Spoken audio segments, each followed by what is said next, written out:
বাংলাদেশে গত 17 বছর ভিতরে ভিতরে এরা মূর্তি পূজা করত। বঙ্গভবনে কি জানি ফেরাউনের ছবি আর কিছু মূর্তির চিহ্ন পাওয়া গেছে, খবর পেয়েছি, ঠিক না? আল্লাহ হেদায়েত করুন ওদেরকে। তাদের উপরে আল্লাহ একটা আযাব নাজিল করেছিলেন।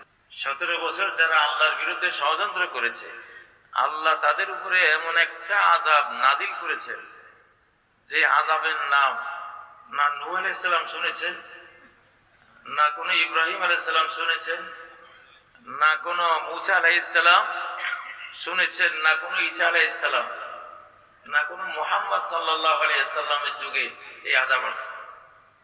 এটা পৃথিবীর কোন ইতিহাসে, কোন কিতাবে, কোরআনে কোথাও এই আযাবের নাম নাই। এমন এক সাংঘাতিক অকল্পনীয় আযাব নাজিল হয়েছে। সেই আযাবের নাম হলো সমন্বয়ক।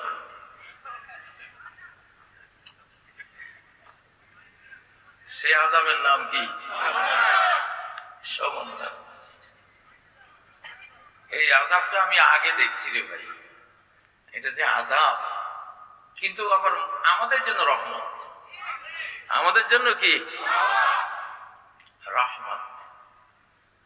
ওদের জন্য আযাব, আর যারা ভালো তাদের জন্য এটা।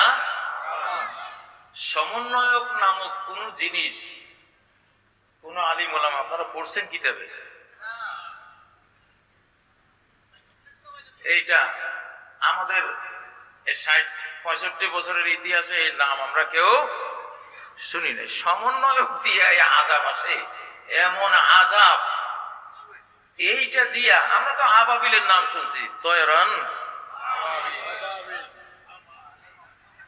এই সমন্বয়ক আল্লাহ তাআলা নিয়ে আসছেন। ওরা তো গোয়েন্দা, ওদের যত রকমের অ্যাক্টিভিটিস আছে, মোবাইল, এই যে ওই পেগাসাস, সেইটা সব তারা চোখের সামনে সব দেখে। কাজী সাহেব কই যাইতেছে, কার সাথে কথা বলতেছে, সব দেখতেছে। আল্লাহ কয় রাখ, তোর এই পথে আযাব আসবে না। আযাব আসবে এমন পথে যেটা কেউ জানে না, তুইও জানোস না, যারে দিয়ে আমি আযাব দেওয়াবো তারাও জানে না। সেই রেজিমের উপরে আযাব পড়েছে। আযাবের নাম কি? জোরে বলেন। নতুন আযাবের নাম কি? নতুন আযাবের নাম কি? এই রেজিমে যদি তোমরা এরকম ঠান্ডা হয়ে থাকো তাহলে তো ওয়াজ বন্ধ করে দিতে হবে। আমি এমনি ওয়াজ করতে আসি না, এখন ঢাকায় কাজ করি, গঠনমূলক কাজের সময় দেই। এই নতুন আযাবের নাম কি? সমন্বয়ক। সমন্বয়করা তোমরা আবার রাগ করো না, তোমরা আমাদের জন্য রহমত। আল্লাহু আকবার, আল্লাহু আকবার, আল্লাহু আকবার। আবার যে কি আসে আমি সেই চিন্তায় আছি। সামনে যেটা আসবে ওটা কিন্তু আগেরটা আসবে না, সব নতুন ভেরিয়েশন। আল্লাহ তাআলা কি বলেন? 26 নম্বর আয়াত সূরা নাহলের, ফাআতাল্লাহু বুনিয়ানাহুম মিনাল কাওয়াইদ। আল্লাহ তাদের ক্ষমতার প্রাসাদে হামলা করলেন ফাউন্ডেশনে গিয়ে। কোথায়? ফাউন্ডেশনে। দেখেন না, বুলডোজার লাগিয়ে দেয় বিল্ডিং এর নিচে, নিচতলা লাগায়, পিলারে লাগায়, একটা ধাক্কা দেয়, 50 তলা 100 তলা জাতক আস্তে বসে যায়, ঠিক না? ফাতাল্লাহু বুনিয়ানাহুম মিনাল কাওয়াইদ। আল্লাহ তাদের কাওয়াইদ, ফাউন্ডেশনে গিয়ে আঘাতটা হানলেন। فخر عليهم السقف من فوقهم। উপরে যে ছাদটা ছিল, ক্ষমতার ছাদ, ক্ষমতার ছাদ যেটা ছিল, সচিবালয় ছিল, সেনাবাহিনী ছিল, ক্ষমতার পুলিশ বাহিনী ছিল, ক্ষমতার র্যাব ছিল, ক্ষমতার বিজিবি ছিল, ক্ষমতার ডিজিআইএফ ছিল, সিআইডি ছিল, এনএসআই ছিল, সাথে র ছিল, কি ছিল? সব ধবাস করে মাথার উপরে বসছে, একেবারে শেষ।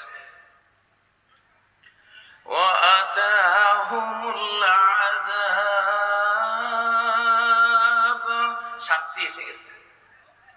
৪৫ মিনিট আগেও আমি প্রধানমন্ত্রী, ৪৫ মিনিট পরে সাজা এসে গেল। ঠিক না? ঠিক না? وَأَتَاهُمُ الْعَذَابُ مِنْ حَيْثُ لَا يَشْعُرُونَ। এমন ভাবে আযাবটা আসলো, এমন সমন্বয়ক নামক আযাব, সমন্বয়ক নামক টর্মেন্ট, সমন্বয়ক নামক পানিশমেন্ট আকাশ থেকে বরাদ্দ হয়ে গেল যে ওরা অনুভবই করতে পারলো না কেউ যে এমন একটা হইতে পারে। ও ভাইয়া, আল্লাহর নিয়মের মধ্যে এটা আছে। আল্লাহ এখন ইসলামকে বিশ্বব্যাপী বিজয়ী করবেন, বিশ্বব্যাপী মুসলিম উম্মাকে বিজয়ী করবেন, বিশ্বব্যাপী এই বাংলাদেশ ইনশাআল্লাহ এই ব্রেইনি অত্যন্ত তীক্ষ্ণ বুদ্ধি সম্পন্ন এই বাংলাদেশী জাতি বিশ্ব নেতৃত্ব দেবে ইনশাআল্লাহ। ইকোনমিস্ট পত্রিকা অলরেডি ইতিমধ্যে ঘোষণা দিয়েছে এই বছরের কান্ট্রি অফ দ্য ইয়ার হলো বাংলাদেশ। তাকবীর দেন না মিয়া, আল্লাহু আকবার, আরো জোরে। আরে বুড়ারা তাকবীর দেন তো, তাহলে বুড়ারা গরম হবে। বুড়া আপনি উঠেন তো।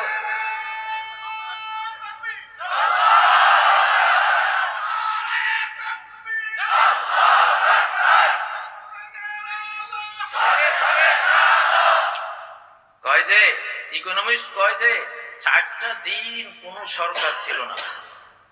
কয় ঘন্টা? 4 দিনে কয় ঘন্টা? 4 দিনে কয় ঘন্টা? 424, 96 ঘন্টা, তাই না? কোন সরকার ছিল না। আমেরিকার মতো উন্নত দেশে, ইউরোপের মতো উন্নত দেশে 1 ঘন্টা কারেন্ট না থাকলে, সরকার আছে সব ঠিক আছে, পুলিশ ওদের যত রকমের বাহিনী সব, সিসি ক্যামেরা সব আছে, শুধু সরকার যায় নাই, খালি কারেন্টটা গেছে। ওই 1 ঘন্টায় হাজার হাজার ধর্ষণ, হাইজাক, খুন ইত্যাদি ঘটে যাবে। আর এই বাংলাদেশের মানুষের মোরাল ভ্যালু, নৈতিক মানটা, ওরা আশ্চর্য যে কেমন একটা জাতি, 96 ঘন্টা এদের কোন সরকার নাই দেশে, গোটা দেশ শান্ত। আলহামদুলিল্লাহ, আল্লাহু আকবার। মুরব্বি উড়িয়ে একটা তাকবীর দেন না, বুড়া মিয়ার একটা তাকবীর।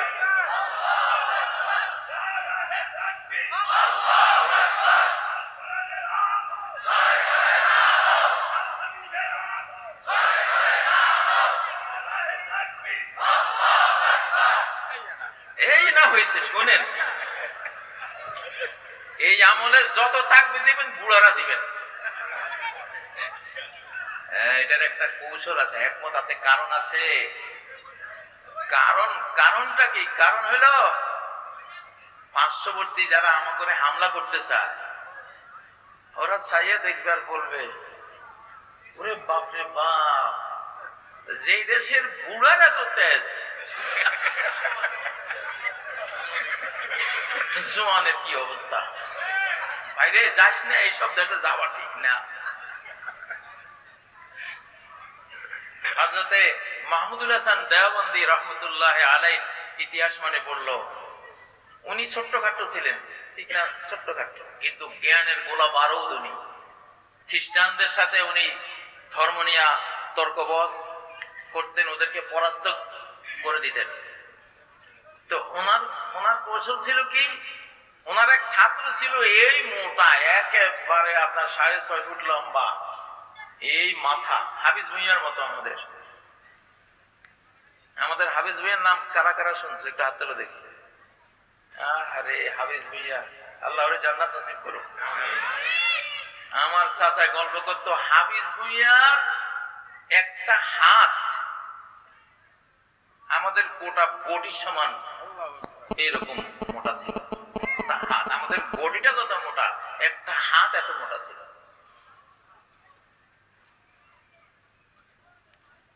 হাফিজ ভুঁইয়ার মাটির এই টুকরি, মাটির মোড়া তুলে দেওয়ার মতো কোনো লোক ছিল না। এত বড় পুরা মাটি ভর্তি করে কয়েকজনে তার মাথায় দিতে। এই বশিকপুর কিন্তু এই হাফিজ ভুঁইয়ার বশিকপুর কইলাম।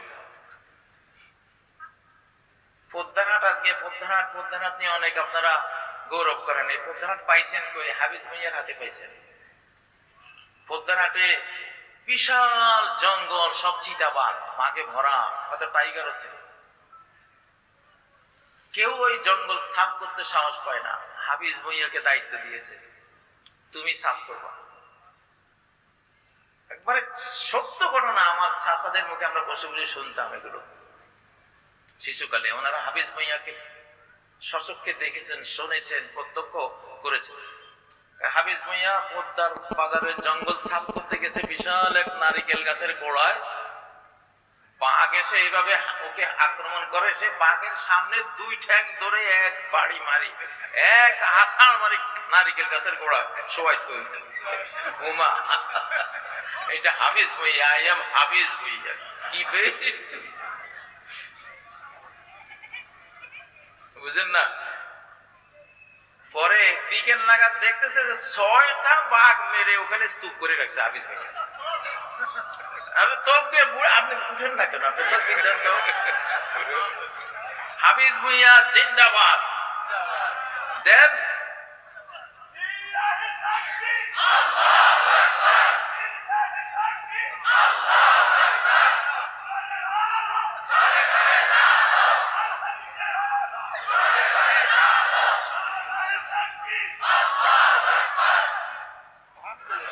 আলহামদুলিল্লাহ। ও ভাইরা, তো মাহমুদুল হাসান দেওবন্দি রহমতুল্লাহ আলাইহি ওনার ছাত্র বসাইতেন পাগড়িওয়ালা, এই সাপ দাড়ি বিশাল। তো ওরে বলতেন, তুই কিন্তু কোনো কথা কইস না, তুই চুপচাপ থাক। এটা আসলে তেমন তর্ক জানে না। আবা কাবা পড়াইয়া দেখা যায় কিরকম, মনে হয় যেন মহারাজ বসে দিছে। আর হুজুর তো ছোট্ট খাট্ট। হুজুরে যখন বয়ান শুরু করছে, এক একটা বয়ান গোলা বারুদের মতো হুজুর দিচ্ছে।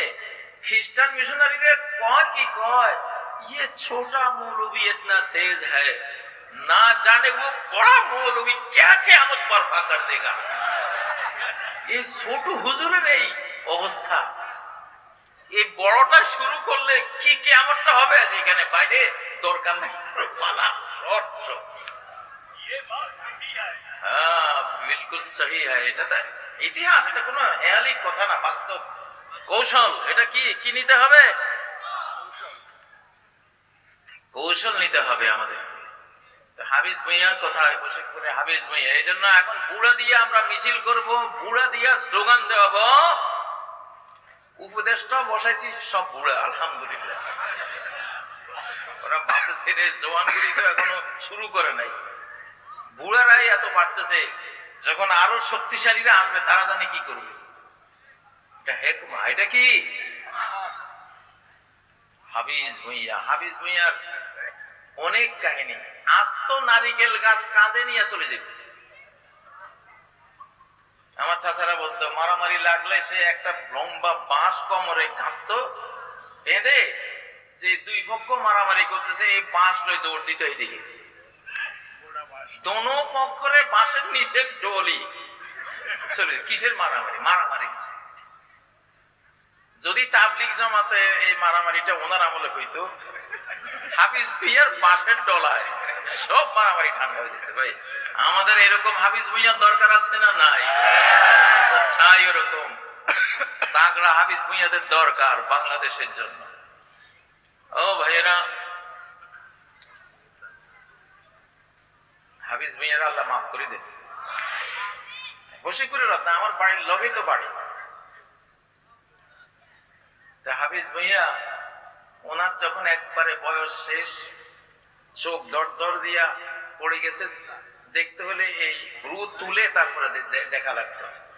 বিশাল এক গাছের গোড়া, ঢেকির লোট বানাবে ওটা পুকুরে, ছয়জন তার বদিল্লা নিছে, বদিল্লাদেরকে কামলাদেরকে বলছে তোরা গোসল করার সময় আমার এই গোড়াটা তুলে দিস, এটা কাজে লাগাও।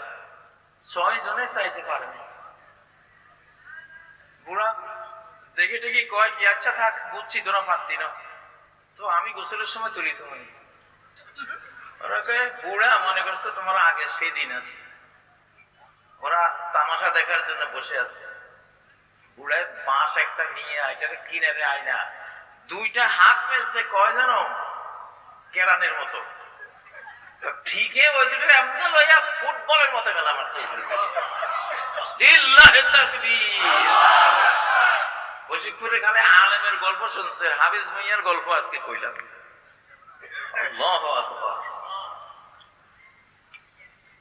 ও ভাইয়েরা, وَأَتَاهُمُ الْعَذَابُ مِنْ حَيْثُ لَا يَشْعُرُونَ। শাস্তি আল্লাহ দিতে পারেন কিনা? পারেন কিনা? নতুন নতুন ভেরিয়েশন, এমন ভাবে শাস্তি আসবে কল্পনাও কেউ করতে পারবে।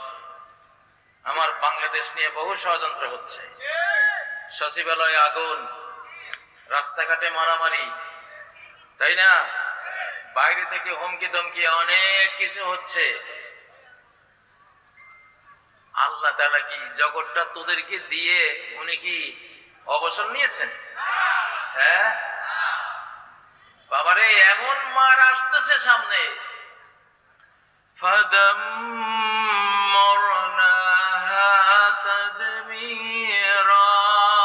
এমন আকাশের মার সামনে আসতেছে, তওবা করো তাড়াতাড়ি, ঠিক হয়ে যাও তাড়াতাড়ি। বাংলাদেশ নিয়ে ফারদার কোন ষড়যন্ত্র এর ভেতরেও করবা না, এর বাইরে থেকে করবা না। বাংলাদেশ আল্লাহ হাতে নিয়ে নিয়েছেন।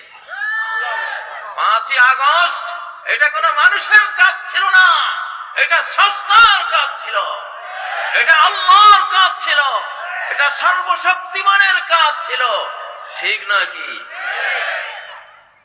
মাকড়ের আসে হস্তি যে বাঁধে, পাথর ভাষায় জলে, সে আল্লাহ চাইলে মাকড়সার আঁশের মধ্যে হাতি বেঁধে ফেলতে পারেন, ঠিক না?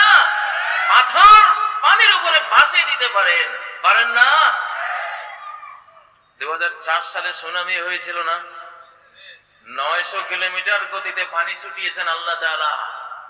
মোটরসাইকেল, ট্রেন, বড় বড় জিপ এত ওজনই ডুবতে পারতেছে না, পানির গতির ছোটে সব ভেসে ভেসে যাচ্ছে। আল্লাহু আকবার।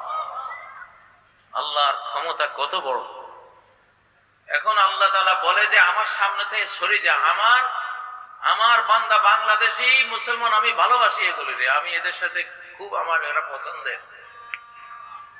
আলহামদুলিল্লাহ, এই বাংলাদেশ আল্লাহর প্রিয় একটা দেশ। প্রিয় দেশ না হলে আমাদের টিকটকের এই শিশুগুলিকে এক হেসকা টানে রাজনীতির একেবারে রাজপথে আনার ক্ষমতা বাংলাদেশের কোন নেতার ছিল না, কোন দলের ছিল না। ছিল এই পৃথিবীর কোন সংস্থা ছিল না। টিকটকের আমাদের ওই শিশুগুলোকে বেঈমানরা টিকটকে ব্যস্ত করে দিয়েছিল, পাবজি হাবি জাবি খেলার মধ্যে বহুত করে দিয়েছিল, পর্নোগ্রাফিকে অ্যাডিক্ট করে দিয়েছিল। আল্লাহ তাআলা ওয়াকানা আবুহুমা সালিহা, আরে এদের বাবা তো ভালো ছিল, আমার নেককার বান্দা ছিল। আল্লাহর দয়া মায়া স্নেহের মহাসাগরে জোশ উঠেছিল। আল্লাহ তাআলা এক টানে কোটি কোটি বাংলার শিশু কিশোর তরুণ তরুণীকে ইসলামের রাজপথে মুক্তির রাজপথে নিয়ে এসেছেন। আলহামদুলিল্লাহ। বাল নাকযিফু বিল হাক্কি আলাল বাতিল, আমি বাতিলের উপর মিথ্যার উপর সত্যের বোম্বিং করি আমি। আল্লাহ বলেন সত্য একটা বোম, আল্লাহ বলেন সত্যের ক্ষমতা বোমের মতো, আমি সত্যের বোম্বিং করি অসত্যের উপরে, মিথ্যার উপরে। ফায়াদ মাগুহু, সত্য কি করে? মিথ্যার মাথা ঘুরিয়ে দেয়। ফায়দা হুয়া যাহিক, মিথ্যা হঠাৎ দৃশ্যপট থেকে হারিয়ে যায়, ঠিক নয় কি? ও ভাইয়েরা, বাংলাদেশকে বাঁচাতে হলে আপনাদের আল্লাহওয়ালা হইতে হবে। আপনারা কোরআন পড়ে বাংলাদেশকে বাঁচান, আপনারা তাসবিহ জিকির আজকার করে বাংলাদেশকে বাঁচান, আপনারা তাহাজ্জুদ পড়ে বাংলাদেশকে বাঁচান। এই বশিকপুর গ্রামে ভোরবেলায় যেই দিকে গিয়ে যেতাম সেই দিকে কোরআনের আওয়াজ আমাদের শিশুকালে আমরা শুনেছি। মুরব্বীরা ঠিক আছে না কথা? কোরআন হলো, আল্লাহ বলছেন কোরআন যেখানে যার সিনায় যেই গ্রামে গঞ্জে যেখানে থাকবে আমি হেফাজত করব। ইন্না নাহনু নাযালনা যিকরা ওয়া ইন্না লাহু লাহাফিজুন। এই কোরআন আমি দিয়েছি, আমি নাযিল করেছি। হাফেজদের অন্তরে, কোরআন পাঠকদের হৃদয়ে আমি কোরআন নাযিল করি আকাশ থেকে। এখনো কোরআন, লিখিত কোরআন কিন্তু আকাশ থেকে আসে নাই, অন্তরে কোরআন এসেছে জিবরাইলের মাধ্যমে, ঠিক না? অন্তর থেকে লেখা হয়েছে কিতাবে। তো আল্লাহ বলছেন কোরআন যার কাছে থাকবে ওয়া ইন্না লাহু লাহাফিজুন, আমি তারে হেফাজত করব। আমি তারে কি করব? হেফাজত করব। আপনারা মনে করেন ফিলিস্তিনের মানুষদের উপরে যেই পরিমাণ নাগাসাকি হিরোশিমার চেয়েও কয়েক গুণ বেশি বোম্বিং হয়ে গেছে অলরেডি, কিন্তু আলহামদুলিল্লাহ টিকে আছে না? শহীদ হয়েছে কিন্তু তারা টিকে আছে। আল্লাহ টিকিয়ে রেখেছেন কোরআনের বরকত। কিসের বরকত? নালে ধূলিসাৎ হয়ে যেত, অন্য কোন জাতির পক্ষে টিকে থাকা সম্ভব ছিল না। কোরআন বুকে থাকার কারণে, লা ইলাহা ইল্লাল্লাহ মুহাম্মাদুর রাসূলুল্লাহ বুকে থাকার কারণে টিকে আছে। লা ইলাহা ইল্লাল্লাহ। সন্তানদেরকে কোরআন শেখা কর্মসূচি, দেশ বাঁচাবার পাবলিক কর্মসূচি হলো তারা সবাই কোরআন পড়বে, সবাই তাহাজ্জুদ পড়বে। কি পড়বে? কারণ কি? ধর্মই নিরাপত্তা দেয়। ধর্ম কি দেয়? জাহান্নাম থেকে নিরাপত্তা কি বন্দুকে দেবে? মেশিন গানে দেবে? জঙ্গি বিমান, ট্যাঙ্ক, কিসে নিরাপত্তা দেবে? এত বড় জাহান্নাম, যেই জাহান্নামের এক কোনা আগুন পৃথিবী সহ্য করার ক্ষমতা নাই, সেই জাহান্নাম থেকে সেফটি নিরাপত্তা কিসে? কোরআন, নামাজ, রোজা, হজ, যাকাত, আমল, ঠিক না? ও ভাইরা, তাইলে আমলের মধ্যে ক্ষমতা কেমন? শাহজালাল রহমতুল্লাহ আলাই গৌর গোবিন্দের বিরুদ্ধে যখন লড়াই করেছেন, অগ্নিবাণ মেরেছিল, লাখ লাখ জিন একসাথ করে ওরা আগুনের রূপ নিয়ে ওনাকে হামলা করেছিল, কিন্তু লা ইলাহা ইল্লাল্লাহ আল্লাহু আকবারের আঘাতে সব ধূলিসাৎ হয়ে গিয়েছিল, ঠিক নয় কি? লিল্লাহে তাকবীর, লিল্লাহে তাকবীর। আমাদের এখন শক্তির দরকার। শক্তির অপর নাম শান্তি, শক্তির অপর নাম শান্তি। শক্তি দেখলে তাকে কেউ মারতে যায় না। আমেরিকানে কেউ মারতে যায় না কেন? শক্তির কারণে, ঠিক না? শক্তি আছে। আর দুর্বল দেখলে সবার সাহস বাড়ে। এজন্য আমাদের এখন বুড়ারা স্লোগান দিতে হবে। কারা? মুরব্বীরা স্লোগান দেবেন, ইনশাআল্লাহ ওই স্লোগানে আমাদের কাজ হয়ে যাবে। উদউ ইলা সাবিল রাব্বিকা বিল হিকমাহ, তুমি ইসলামের দিকে ডাকো, তবে কৌশলে। কিসে? কৌশলে। আমার এক বাংলা স্যার ছিল, টুমসর মাদ্রাসা, টুমসর আলিয়া মাদ্রাসা বাংলা স্যার, সম্ভবত উত্তরবঙ্গে বাড়ি। তো উনি বলে, আমি একদিন স্টিমারে বসে আছি, এক মুসলমান আর এক হিন্দু ঝগড়া লাগছে। এটা একটা হিন্দু মুসলমানের কারোর প্রতি আমি এখানে ঘৃণার জন্য বলতেছি না, একটা তর্ক আর কি। হিন্দু বলছে মুসলমানটাকে যে দেখো আমরা হিন্দুরা 12 হাত লম্বা ধুতি পরি। কয় হাত? আর মুসলমান তুমি কি বললা, লুঙ্গি একটা পরছো 4 হাত, ঠিক না? মুসলমান যে সে ছিল মূর্খ, অত শিক্ষা টিক্ষা ছিল না। আর ওই ভদ্রলোক শিক্ষিত মানুষ। এখন ওই মুসলমান বাসানা চুপচাপ রয়েছে, কিছু কয় না। তা আমার স্যার সাথে বসা, উনি কয় আমার তো সহ্য হয় না। আমি হিন্দু ভদ্রলোককে বললাম, জি জনাব, আপনি যদি অনুমতি দেন, যেহেতু উনি আমার মুসলিম ভাই, উনি তো কোনো উত্তর দিতে পারছে না, আমি কি উত্তরটা দেবো? হ্যাঁ দেন, সমস্যা নেই। ওই ভদ্রলোক মনে করেছে তো দেখি মোল্লা, উনি আবার দাড়ি টুপিওয়ালা, আর কি আর বলবে। আমার ওই বাংলা স্যার বলতেছে, জি জানাব, আপনি কি কুত্তার লাশ দেখেছেন? হ্যাঁ দেখেছি। বলে কত বড়? এত বড়। ছাগলের লাশ দেখেছেন? হ্যাঁ দেখেছি। কত বড়? সামান্য। কুত্তার লাশ এত বড় হলে কি হবে? ও 12 মাস ল্যাংটা। আর ছাগলের লাশ এতটুকু হইলে কি হবে? মাশাআল্লাহ, 12 মাস তো 70 টাকা। ঠিক না বেঠিক? লিল্লাহে তাকবীর, লিল্লাহে তাকবীর। কৌশল লাগে না? কৌশল লাগে। আল্লাহর দ্বীনের দিকে ডাকতে কি লাগে? কৌশল লাগে।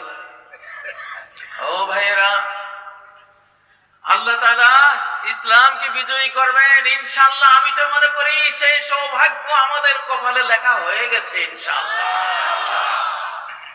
মানব জাতিকে আমরা ইসলামের দাওয়াত দেই। বাংলাদেশে যারা আছে সবাইকে ইসলামের দাওয়াত দেই। আশেপাশে যারা আছে বন্ধুরা, সবাইকে ইসলামের দাওয়াত রইল। ইসলাম আল্লাহর দ্বীনের নাম, এটা মুসলমানের ধর্মের নাম না। ওরা মুসলমানের দোষে ইসলাম কবুল করে না। আমি বলি এটা ভুল মনে করেছো তোমরা। ইসলাম কোন মুসলমানের ধর্মের নাম না। ওরাআইতান নাসা ইয়াদখুলুনা ফি দীনিল্লাহি আফওয়াজা। ফি দীনিল মুসলিমিন নাকি ফি দীনিল্লাহ? ফি দীনিল্লাহ, ঠিক না? হিন্দুর মাবুদ কে? হিন্দুর সৃষ্টিকর্তা কে? খ্রিস্টানের স্রষ্টা কে? ইহুদির স্রষ্টা কে? বৌদ্ধের স্রষ্টা কে? ফি দীনিল্লাহ। তাহলে আল্লাহর দ্বীন যদি ইসলাম হয়, তাহলে এটা সবারই ধর্ম, এটা ঠিক না? এটা কবুল করার অধিকার সবার আছে না নাই? এটা কবুল করে জান্নাতে যাওয়ার অধিকার সবার আছে না নাই? এটা কবুল করে চির জাহান্নাম থেকে বাঁচার হক সবার আছে না নাই? আমি জানি, অত্যন্ত ভালোভাবে জানি, তোমরা হিন্দুরা, তোমরা বৌদ্ধরা, তোমরা খ্রিস্টানরা, তোমরা ইহুদিরা আর কয়েক বছরে সবাই মুসলমান হয়ে যাবে ইনশাআল্লাহ। কারণ আকাশের আল্লাহ বলেন, জমিনের আল্লাহ বলেন, ওই মিন আহলিল কিতাবে ইল্লা লা ইউমিনান্না বিহি ক্বাবলা মাউতিহি। ঈসা আলাইহিস সালাম আসতেছেন, রেডি হচ্ছেন আসার জন্য। উনি যখন আসবেন, উনি মরার আগে সমস্ত আহলুল কিতাব মানে পৃথিবীর সবাই মুসলমান হয়ে যাবে ইনশাআল্লাহ।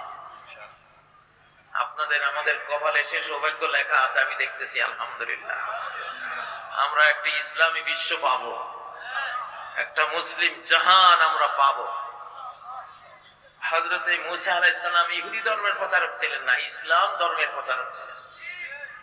হযরতে ঈসা আলাইহিস সালাম খ্রিস্টান ধর্মের প্রচারক ছিলেন না, ইসলামের প্রচারক ছিলেন। হযরতে ইব্রাহিম আলাইহিস সালাম সবার বাবা। হযরতে মুহাম্মদ সাল্লাল্লাহু আলাইহি ওয়াসাল্লামের বাবাকে ইব্রাহিম, ঈসা আলাইহিস সালামের বাবাকে ইব্রাহিম, মূসা আলাইহিস সালামের বাবাকে বংশীয় বাবা ইব্রাহিম, ঠিক না? ইসমাইল আলাইহিস সালামের বাবাকে হযরত ইব্রাহিম, দাউদ আলাইহিস সালামের বাবাকে ইব্রাহিম, সুলাইমান আলাইহিস সালামের ধর্মীয় বাবাকে ইব্রাহিম। তো ইব্রাহিম আলাইহিস সালামকে আল্লাহ বলছেন, আসলিম, ও ইব্রাহিম মুসলিম হয়ে যাও। ক্বালা আসলামতু লিরাব্বিল আলামিন। আমি আমার রব রব্বুল আলামিনের জন্য আমি আমার জীবনের সব কিছু সঁপে দিলাম। আমি মুসলিম হয়ে গেলাম, আত্মসমর্পণকারী হয়ে গেলাম। তাহলে এই সব নবীদের সিলসিলা সবাই ইসলাম প্রচারক, সবাই কি এই সত্য এখন খ্রিস্টানরা বুঝতেছে, ইহুদিরাও বুঝতেছে, ইনশাআল্লাহ তারাও ভাবতেছে। আমি তো জানি প্রতি 24 ঘন্টায় 80-90 হাজার ইহুদি খ্রিস্টান বিভিন্ন ধর্মের লোকেরা এখন মুসলিম হয় ইনশাআল্লাহ। ইনশাআল্লাহ মানব জাতি আমরা এক মা বাবা থেকে এসেছি, ঠিক না? এক আদম এক হাওয়া। আমরা মারামারি চাই না রে ভাই। হিন্দুরা তোরা আমাদের মা বাবার দিক থেকে ভাই বোন, খ্রিস্টানরা তোরা মা বাবা আদম হাওয়ার দিক থেকে আমাদের ভাই বোন, বৌদ্ধরা তোমরাও আদম হাওয়ার দিক থেকে আমাদের ভাই বোন, খ্রিস্টানরা যারাই আছো, চীনারা আমাদের ভাই বোন, রাশিয়ানরা আমাদের ভাই বোন, ঠিক না? জো বাইডেন কি মা বাবার দিক থেকে আমাদের ভাই না? এখন যে ট্রাম্প আসছে, ট্রাম্প কি ভাই না? ভারতের মোদি মা বাবা আদম হাওয়ার দিক থেকে আমাদের ভাই না? তাই না? এক ব্লাড না? আদম হাওয়ার দিক থেকে ভাই না? মারামারি করে কি লাভ? ইবলিস আমাদেরকে কত দলে টুকরা টুকরা করে জাহান্নামের দিকে টেনে নিয়ে যাচ্ছে। আমাদের দরদ লাগা উচিত, ঠিক না? লাকাদ খালাকনাল ইনসানা ফি আহসানি তাকওয়িম। আমি মানুষকে কত সুন্দর, সবচেয়ে সুন্দর, সুন্দরতম গঠন গাঠন সফটওয়্যার যোগ্যতা সবকিছু দিয়ে আমি তার সৃষ্টি করেছি। এই মানুষ, তুমি কেন জাহান্নামে যাবা? আমরা চাই না যে আমাদের কোন মানব ভাই বোন জাহান্নামে যাক, চির জাহান্নামে জ্বলুক। আমরা কি চাই? আমরা কি চাই? আমরা চাই এই 7 মহাদেশের মানুষগুলি সবাই কি হয়ে যাবে? মুসলিম হয়ে যাক। এটা তার ধর্ম। ইসলাম কার ধর্ম? কার ধর্ম? যেহেতু আল্লাহর ধর্ম। সূর্য কার? যেহেতু আল্লাহর, অতএব সূর্য সবার। চন্দ্র কার? যেহেতু আল্লাহর, অতএব চন্দ্রের অধিকারও সবার। অক্সিজেন কার? যেহেতু আল্লাহর, অতএব অক্সিজেনের অধিকার সবার, ঠিক না? যেটা আল্লাহর সেটা অধিকার সবার, ঠিক না? তাহলে ইসলাম যদি ফি দীনিল্লাহ, আল্লাহর দ্বীন হয়। শুরুতে আমি আয়াতটি পড়েছি, সূরা আল ইমরানের 19 নম্বর আয়াত। ইন্নাদ-দীনা ইনদাল্লাহিল ইসলাম। দ্বীন একটাই আল্লাহর কাছে, সেটা হলো ইসলাম। যাদের জীবনে কোনো আমলনামা নেই, শুধু একবার মাত্র সারা জীবনে লা ইলাহা ইল্লাল্লাহ বলেছিল। কয়বার? শেষ, আর কিচ্ছু নাই, একবার। এখন ওরা জাহান্নামে পড়ে আছে। বেঈমান চিরস্থায়ী জাহান্নামীরা কয় যে তুমি তো একবার বলেছিলা লা ইলাহা ইল্লাল্লাহ, একবার তো তুমি লা ইলাহা ইল্লাল্লাহ বলেছিলা, কি লাভ হয়েছে তোমার একবার লা ইলাহা ইল্লাল্লাহ বলে? আমাদের সাথে তুমি জাহান্নামে জ্বলতেছো। আল্লাহ শুনেছেন। আল্লাহ সব শোনেন কিনা? আল্লাহ বলেন, ওয়াইজ্জতি ওয়া জালালি, আমার কালেমা জীবনে একবার হলেও মুখে নিয়েছে, অন্তরে ধারণ করেছিল। আর তোরা বললি একবার কালেমা লা ইলাহা ইল্লাল্লাহ বলে কি লাভ হলো? আমার ইজ্জত পরাক্রমের কসম, লা উখরিজান্না মিনান নার মান ক্বালা লা ইলাহা ইল্লাল্লাহ ওয়ালাউ মাররাতান মিন দারি।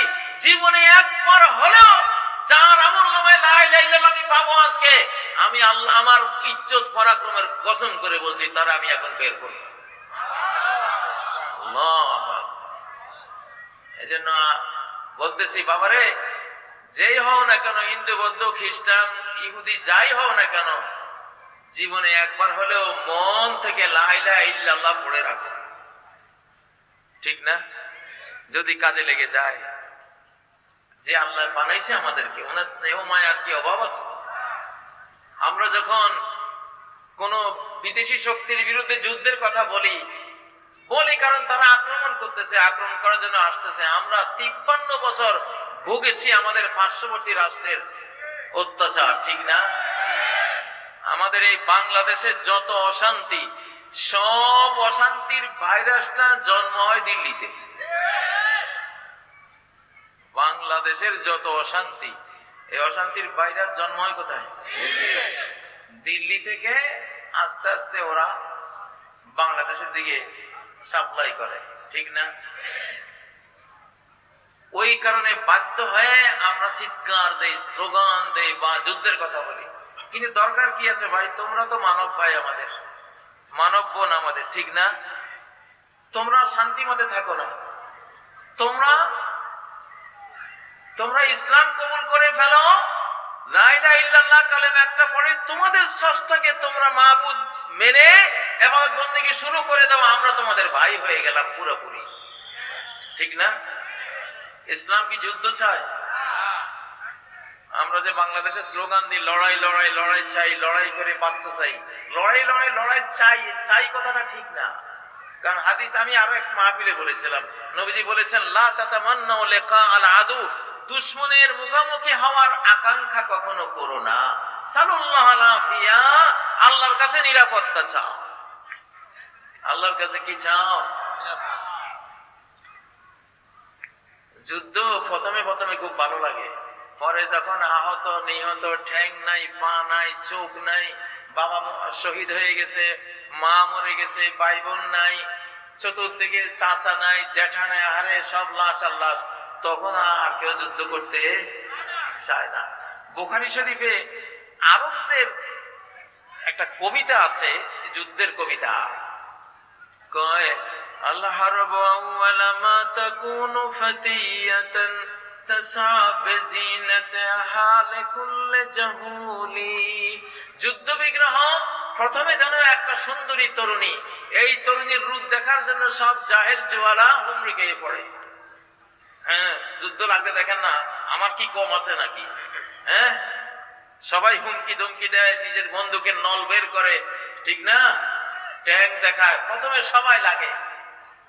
হাত্তা ইযা ইসতাআলাত ওয়া শাব্বাত রামুহা ওয়াল্লাত আজুজান গায়রা যাতি হালিলি। যুদ্ধ যখন সঙ্গীন পর্যায়ে চলে যায়, হাজার হাজার লাখ লাখ লাশ পড়ে যায়, আহত নিহতের দেশ গ্রাম গঞ্জ ঘরে ঘরে কারবালা মাতম শুরু হয়ে যায়, তখন এই যুদ্ধ হয়ে যায় এমন বুড়ি, এমন অশীতিপর বৃদ্ধা, এই বৃদ্ধের দিকে বৃদ্ধাদের সিনেমায় নাচতে যায়, কেউ দেখতে যায় না, ঠিক না বেঠিক? যুদ্ধটা এরকমই। অতএব যুদ্ধের পরিণতি, যেহেতু হাজার হাজার লাখ লাখ মানুষের কান্না, এই জন্য কোন নবী যুদ্ধ চান নাই। আল্লাহ নবী আমাদেরকে শিখিয়েছেন লা তাতামান্নাউ লিকা আল আদু, দুশমনের মুখোমুখি হওয়ার আকাঙ্ক্ষা কখনো করো না, বরং কি চাও? আল্লাহর কাছে কি চাও? সাল্লাল্লাহু আলাইহি, নিরাপত্তা চাও। কিন্তু তারপরেও তো যুদ্ধ হয় না, না হয়? তুমি হলো ডিফেন্সিভ। যুদ্ধ যখন গায়ের উপরে এসে পড়বে, মাথার উপরে এসে পড়বে, তখন আল্লাহকে সাথে নিয়ে সর্বশক্তি দিয়ে রুখে দেবে, সর্বশক্তি দিয়ে ঝাঁপিয়ে পড়বে, ঠিক না? তাকবীর দাও, তাকবীর।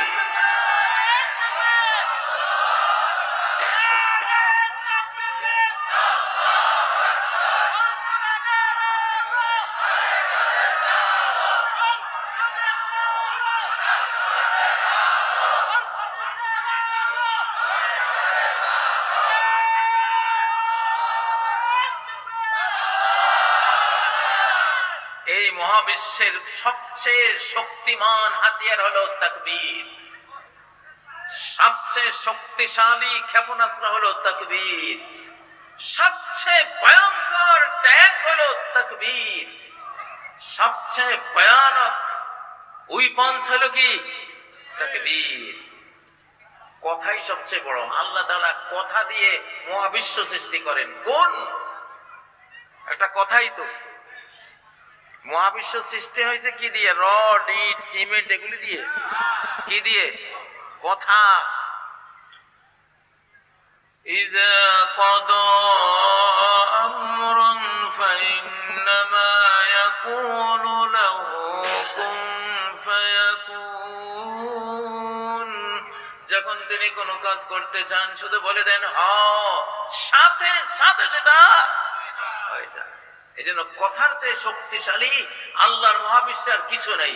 এখানে সুবহানাল্লাহ বলেন, কি পাওয়ার সাথে সাথে জান্নাতে গিয়ে এত বড় একটা বৃক্ষে পরিণত হয়, 100 বছর দ্রুতগামী ঘোড়া দৌড়ালেও সেই গাছের ছায়া শেষ হবে না। কথার ক্ষমতা কি, কথার পাওয়ার। হযরতে ইব্রাহিম আলাইহিস সালাম নমরুদের আগুনে পড়ে একটা কথা বলেছিলেন, হাসবি আল্লাহু ওয়া নি'মাল ওয়াকিল।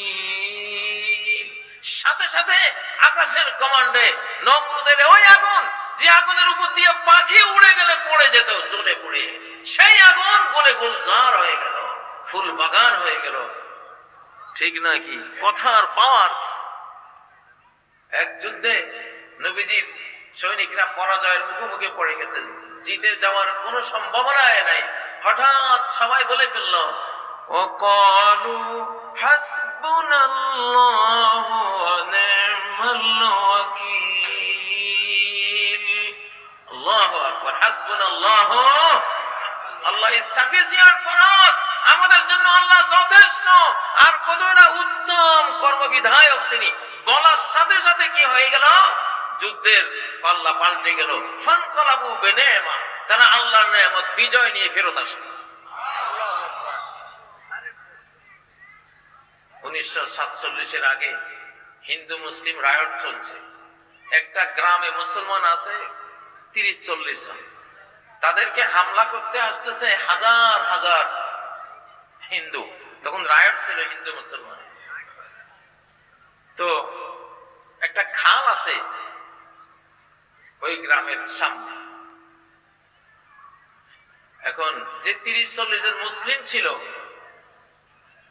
ওরা এই পার থেকে ওদের দেখে ভাবলো যে আমরা 30-40 জন, আহারে বউ বেটি বাচ্চা, কিছু তো রক্ষা হবে না, সব জবাই করে ফেলবে। ওরা দিছেন একটা তাকবীর, নারায়ে তাকবীর, আল্লাহু আকবার, যখন চিৎকার দিছে, ওরা যখন নৌকা দিয়ে আসতেছিল, তাকবীরের চোটে নৌকা উল্টে সব ওই খালের মধ্যে। এটা চাক্ষুষ ঘটনা, প্রত্যক্ষদর্শীরা বলছে। যখন তাকবীরের চোটে নৌকা উল্টে গেছে, তখন ওরা এমন ভয় পেল যে এরা দিল কি তাকবীর, আর নৌকা উল্টে এবার পড়ে গেল, এখানে তো যাওয়া যাবে না। হাজার হাজার আক্রমণকারী নৌকার দুর্গতি দেখে ওই বাঁধ থেকে চলে গেছে। আল্লাহু আকবার। আর শাহজালালের তাকবীরের ইতিহাস জানেন না? গৌর গোবিন্দের রাজপ্রাসাদ ভেঙে গেছে না? রাজপ্রাসাদ ভেঙে গেছে না? লিল্লাহি তাকবীর। তাকবীর। কথা, যেহেতু কথা দিয়ে মহাবিশ্ব তৈরি, কথা দিয়ে হামলা চালাবো আগে আমরা। আমাদের প্রথম আক্রমণ কি দিয়া? মুসলিমদের সকল যুদ্ধ শুরু হয় কি দিয়া? লিল্লাহি তাকবীর। আরশ পর্যন্ত আওয়াজটা পৌঁছাই দাও না। কই মুরব্বি উঠেন তো, লিল্লাহি তাকবীর।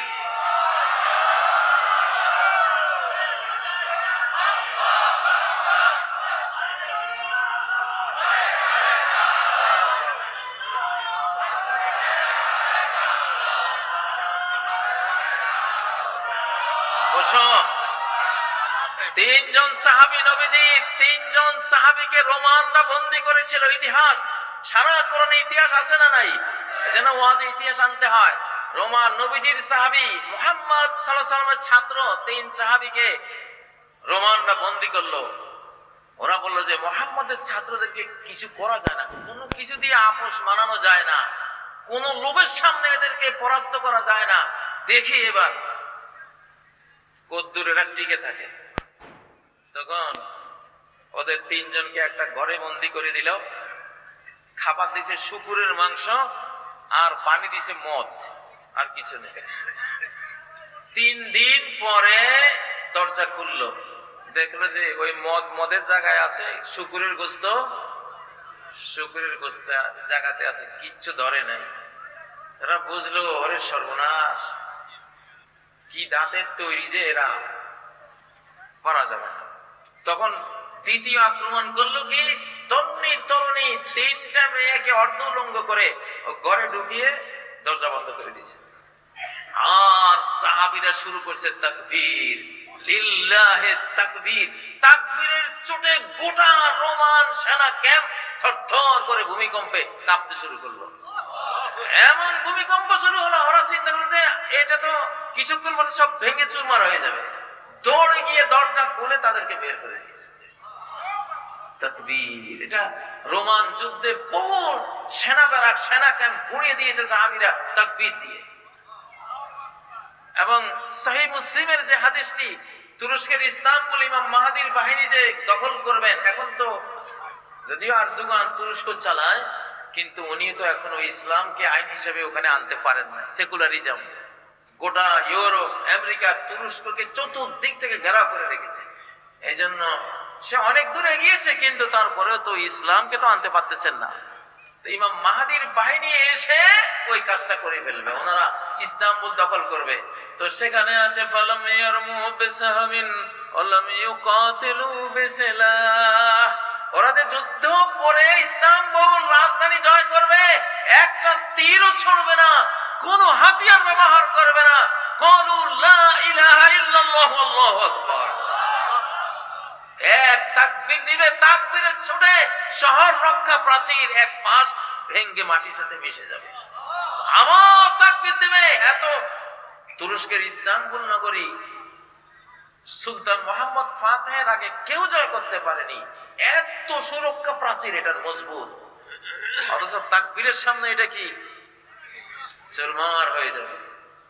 তিন তাকবীরে তিন দিকের যখন প্রাচীর ভেঙে যাবে, চতুর্থ তাকবীরে তারা ঢুকে যাবে শহরের ভিতরে, জয় হয়ে যাবে। আল্লাহু আকবার। আমাদের সৌভাগ্য যে আমরা সেই যুগে এসে পড়েছি। আলহামদুলিল্লাহ, আলহামদুলিল্লাহ বলেন।